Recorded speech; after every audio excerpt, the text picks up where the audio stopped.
வணக்கம். Literature summary சேனலில் இன்றைக்கி நம்ம பார்க்க போகிறது best elegies of English literature. So English லிட்ரேச்சரில் இருக்க எந்தெந்த எலிஜி போயம்ஸ் ரொம்ப இம்பார்ட்டண்ட் அண்ட் பெஸ்ட் அப்படிங்கிறத இன்றைக்கி நம்ம கவர் பண்ண போகிறோம்.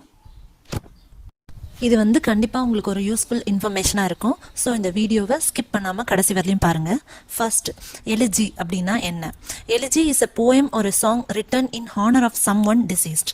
அதாவது இறந்தவங்களோட மெமரியாக ஒரு போயமோ ஒரு சாங்கோ எழுதுறதுக்கு பேர் தான் எலிஜி. அது ஜென்ரலாக ஃபர்ஸ்ட் பர்சன் பாயிண்ட் ஆஃப் வியூவில் இருக்கும். ரொம்ப ஒரு மோர்னிங்கான ஒரு சேட் நோட்டில் ஆரம்பித்து கடைசியாக ஒரு ஹோப் இருக்கிற மாதிரி முடியும். இது எலிஜியாக் மீட்டர் ஃபாலோ பண்ணுவாங்க. இதெல்லாம் தான் எலிஜி.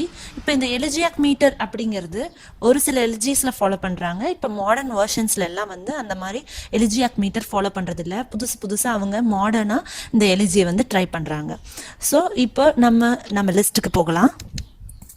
ஸோ இம்பார்ட்டண்ட்டான எலிஜிஸ் லிஸ்ட்டில் நம்ம ஃபர்ஸ்ட் பார்க்க போகிறது பர்சி பைஷி ஷெல்லியோட அடோனைஸ். இதோட இயர் ஆஃப் பப்ளிகேஷன் 1821. இது யாரோட மெமரியாக எழுதியிருக்காங்கன்னா ஜான் கீட்ஸோட இறந்த அந்த மெமரியில் இந்த போயம் எழுதியிருக்காங்க. இந்த போயம் ஓவராலாக எதை பற்றி அப்படின்னா கீட்ஸை கிரீக் காட் ஆஃப் ஃபர்டிலிட்டியான அடோனைஸ்க்கு கம்பேர் பண்ணுற மாதிரி இந்த போயம் அமையுது.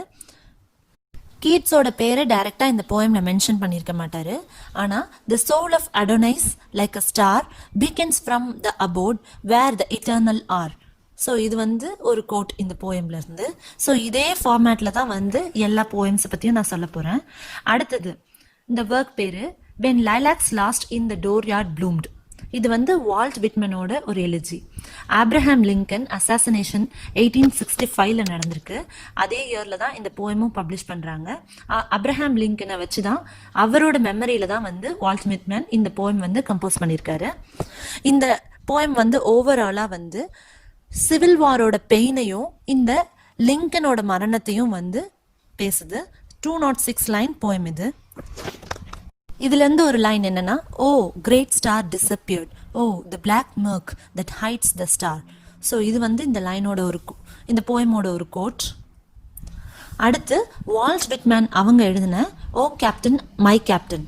இதுவும் ஆப்ரஹாம் லிங்கனோட அசாசினேஷனுக்கு பிறகு எழுதின போயம் தான். ஆனால் இது பப்ளிஷ் ஆன இயர் 1867.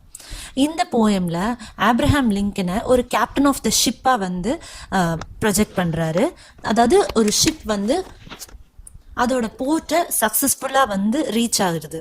நிறைய ஸ்ட்ரகிள்ஸ்க்கு அப்புறம் அதோட போர்ட்டை ரீச் பண்ணிடுது. ஆனால் அந்த கேப்டன் இறந்துடுறாரு. அந்த போர்ட்டை ரீச் பண்ண அந்த சந்தோஷத்தை கொண்டாடுறதா இல்லை இந்த கேப்டனோட மரணத்தை கொண்டாடுறதான்னு இந்த மக்கள் எல்லாருக்கும் இந்த டைலமா. அதாவது இந்த சிவில் வார் சக்சஸ்ஃபுல்லா முடிஞ்சது அதை செலிப்ரேட் பண்றதா இல்ல லிங்கனோட மரணத்தை மோன் பண்றதா அப்படிங்கிற அந்த டைலமா இருக்கிற மாதிரி இந்த போயம் வருது. இந்த போயமோட quotes: O captain my captain, our fearful trip is done, the ship is weathered every rack, the prize we sought is won. இதுதான் இந்த போயமோட ஸ்டார்டிங் லைன்ஸாகவும் இருக்குது. அடுத்து நம்ம பார்க்க போறது பென் ஜான்சனோட ஒரு பர்சனல் எலிஜி அப்படின்னு சொல்லலாம், ஆன் மை ஃபர்ஸ்ட் சன். இது 1660 பப்ளிஷ் ஆயிருக்கு. அவங்களோட அதாவது பென் ஜான்சனோட எல்டஸ்ட் சன்னான பெஞ்சமின் அவர் ஏஜ் 7 இருக்கும்போது அந்த பையன் இறந்துடுறாங்க. ஸோ அவனோட ஒரு நினைவா இவர் இந்த போயம் எழுதியிருக்கிறாரு. ஒரு அப்பாவோட பெயின், ஒரு சைல்டு லூஸ் பண்ணும்போது அந்த அப்பாவுக்கு எவ்வளோ பெயின் இருக்கும் அது எல்லாத்தையும் இந்த போயம்ல பென் ஜான்சன் வெளிப்படுத்துறாரு. இதோட ஒரு quote: here doth lie Ben Jonson his best piece of poetry.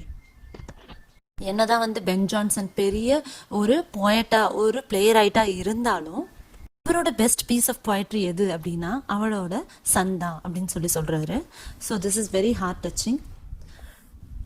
அடுத்த ஒர்க் யாருது அப்படின்னா ஜான் மில்டன் எழுதின லிசிடஸ். இது பப்ளிஷ் ஆன இயர் 1638. இவர் யாருக்கு இந்த போயம் யாரோட நினைவா எழுதியிருக்காருன்னா எட்வர்ட் கிங் அப்படிங்கிறவர் இவர் வந்து மில்டனோட ஒரு க்ளோஸ் ஃப்ரெண்டாக இருந்திருக்கிறாரு. அவர் வந்து திடீர்னு ஒரு ஷிப்ரெக்கில் வந்து இறந்துடுறாரு. ஸோ இந்த சடன் டெத்தை வந்து மில்டனால் தாங்கிக்க முடியல. இதை வந்து அவர் இந்த போயமில் லிசிடஸ் போயமில் வந்து வெளிப்படுத்துறாரு. இந்த லிசிடஸ் போயம் ஃபுல்லாகவே வந்து எட்வர்ட் கிங்கை வந்து ஒரு ஷெப்பர்டுக்கு கம்பேர் பண்ணுறாரு. அந்த ஷெப்பர்ட் பேர் தான் லிசிடஸ். எப்படி சடன் டெத் ஆயிடுறாரு அந்த ஷெப்பர்டும். ஸோ லிசிடஸ்ன்ற இந்த ஷெப்பர்ட் கூட கம்பேர் பண்ணி தான் இந்த போயம் ஃபுல்லாக வந்து எட்வர்ட் கிங்கை பற்றி பேசுகிறாரு. ஸோ இதோட கோட் வந்து for Lycidas is dead dead ere his prime young Lycidas and hath not left his pier.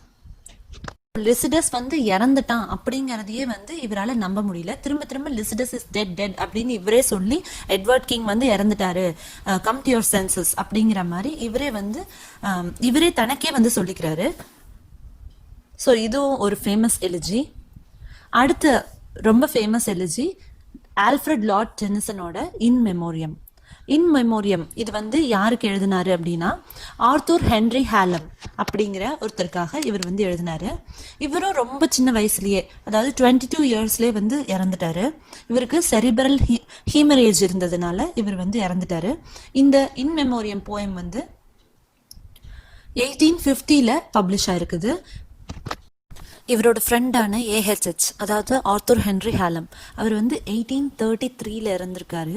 ஆனால் இவர் வந்து இந்த டென்னிசன் இந்த ஒர்க் கம்ப்ளீட் பண்ணும்போது 1849. ஸோ இத்தனை வருஷமாக அந்த இன் மெமோரியம் வந்து எழுதியிருக்கிறாரு. 133 கேண்டோஸ் இருக்குது இந்த இன் மெமோரியமில். எலிஜியாக் போயம்ஸில் one of the longest poem வந்து இந்த இன் மெமோரியம் தான்.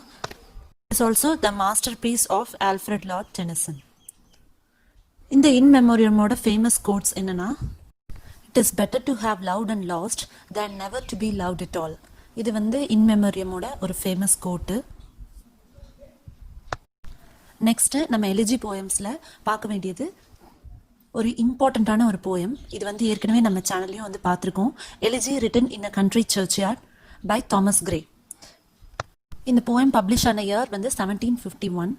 இது வந்து ரிச்சர்ட் வெஸ்டோட ஃப்ரெண்ட், தாமஸ் கிரேவோட ஃப்ரெண்டான ரிச்சர்ட் வெஸ்ட், அவர் இறந்ததுக்காக எழுதினதா வந்து சொல்கிறாங்க.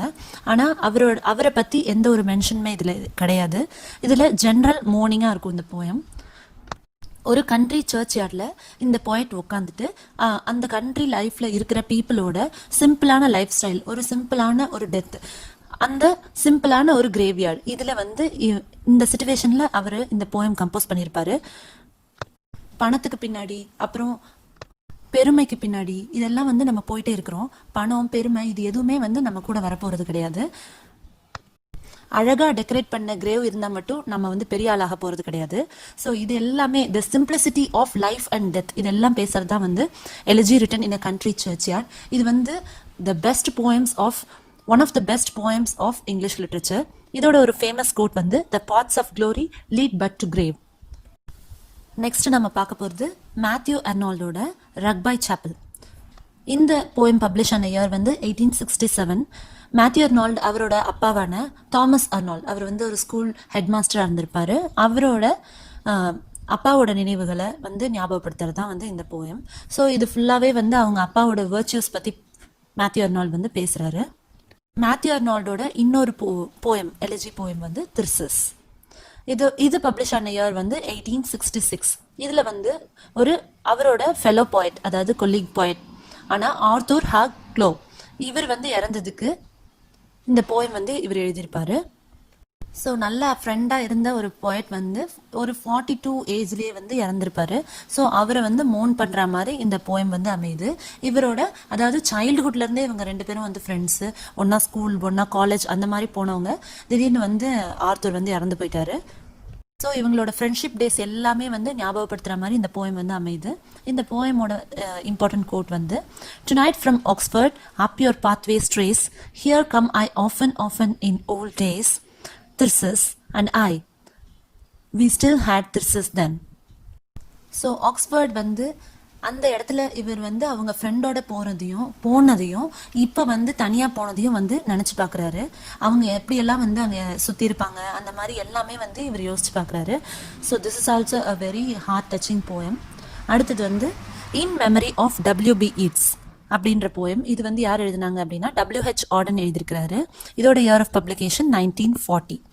ஸோ யாருக்காக எழுதியிருக்காரு, அது டைட்டில் இருக்கு, டபிள்யூபி ஈட்ஸ்க்காக எழுதியிருக்காரு.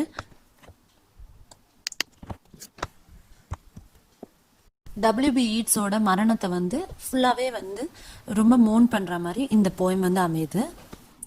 இவரோட அச்சீவ்மெண்ட்ஸ் பற்றி வந்து பேசுகிறாரு. இவர் வந்து இந்த போயமோட ஃபேமஸ் லைன்ஸ் எனக்கு பிடிச்சது அப்படின்னா, earth receive an honoured guest, William eats is light to rest. So பூமியே வந்து இந்த ஹானர்ட் கெஸ்ட்டை வந்து நீ வரவேற்க ரெடி ஆயிக்கும் அப்படின்னு சொல்லி சொல்கிறாரு. Because eats is going to come, நீ வந்து அவர் நல்லா பார்த்துக்கணும், உன்னோட ஹானர்ட் கெஸ்ட்டை வந்து நீ நல்லா பார்த்துக்கணும் அப்படின்னு சொல்லி சொல்கிறாரு. அடுத்து WH ஆர்டனோட இன்னொரு ஃபேமஸ் போயம் ஃபியூனரல் ப்ளூஸ். இதோட இன்னொரு பேர் இருக்கு, ஸ்டாப் ஆல் த கிளாக்ஸ். இது வந்து ரொம்ப ஃபேமஸான போயம். இது யாருக்காகவும் ஸ்பெஷலாக அப்படின்லாம் வந்து எழுதலை, ஆனால் யாரோ ஒருத்தரை ரொம்ப க்ளோஸாக இருக்கிறவங்க வந்து இறந்துருக்காங்க, அதாவது லவ்ட் ஒன், ரொம்ப லவ்ட் ஒன்னாக இருக்கிறவங்க வந்து இறந்துடுறாங்க. அவங்க இறப்புக்கு பின்னாடி நம்மளோட பெயின் எப்படி இருக்கும் அப்படிங்கிறத பற்றி தான் வந்து இந்த போயம். பீரியட் ஆஃப் மார்னிங் ஃபுல்லாக நம்ம எப்படி ஒரு பேரலைஸ்டாக இருப்போம், எதுலேயுமே வந்து இன்ட்ரெஸ்ட் இல்லாமல் எப்படி இருப்போம் அப்படிங்கிறது தான் வந்து இந்த போயம் வந்து சொல்லுது. இந்த போயம் வந்து ரொம்ப படிக்கிறதுக்கு ரொம்ப இன்ட்ரெஸ்டிங்காக இருக்கும், அதே சமயம் ரொம்ப மனசு வந்து கஷ்டமாகவும் இருக்கும். ஒரு லேடி லவ் வந்து அவங்க ஹஸ்பண்டை நினச்சி எழுதுகிற மாதிரி இந்த போயம் இருக்குது. அதாவது லேடி லவ் அவங்க ஹஸ்பண்டுக்கு எழுதுனதாகவும் வச்சுக்கலாம். எனக்கு ஹீ அப்படின்னு சொல்லி சொல்லுவாங்க, அது வந்து ஒரு விமன் வந்து அவங்க ஹஸ்பண்ட் இறந்ததுக்கு எழுதினதா மாதிரி இந்த போயம் வந்து அமையுது. பட் இந்த போயமோட பெயின் வந்து ரொம்பவே ஒரு ட்ரூ. இந்த போயம்ல எனக்கு பிடிச்ச அந்த லைன் வந்து, I thought that love would last for ever, I was strong. So இது வரலையும் நம்ம பார்த்த எல்லா போயட்ஸுமே வந்து அவங்க ஒரு லவ்டு ஒன்னோ, யாரோ அவங்களுக்கு கொலிகான போயட்டோ, அப்படி இல்லைனாக்கா அவங்க ஃப்ரெண்டோ, இல்லை லவ்ட் ஒன்ஸ் யாரோ ஒருத்தங்க இறந்ததுக்கு அப்புறம் அவங்க எவ்வளோ தூரம் ஃபீல் பண்ணாங்க, எவ்வளோ தூரம் வந்து அவங்கள மிஸ் பண்ணுறாங்க அப்படிங்கிற அந்த திங்ஸ் எல்லாம் வந்து எழுதியிருப்பாங்க. லாஸ்ட்டாக நம்ம பார்க்க போகிறது ஒரு டிஃப்ரெண்ட்டான ஒரு போயம். யார் எழுதினாரு? Dylan Thomas. அவரோட do not go gentle into that good night, இதான் இந்த போயமோட பேர். இந்த போயம் பப்ளிஷ் ஆன இயர் வந்து 1951. இந்த போயம் யாருக்காக எழுதியிருப்பார்னா, தாமஸோட அப்பாக்காக எழுதியிருப்பாரு. ஆனால் அவங்க அப்பா வந்து அப்போ இறந்திருக்க மாட்டார்.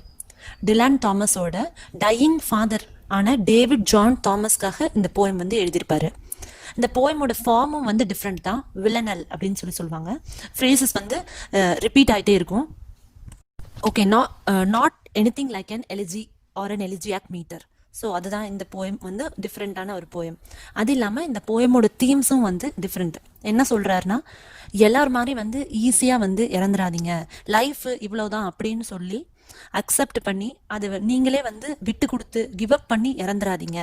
உங்களால் முடிஞ்ச வரலையும் வந்து ஃபைட் பண்ணுங்க, அந்த கோவத்தை வந்து அந்த டெத்து கிட்ட காமிங்க, நீங்கள் வந்து ஒரு டஃப் காம்படிட்டராக தான் இறக்கணும் அப்படின்னு சொல்லி சொல்கிறாரு டிலான் தாமஸ்.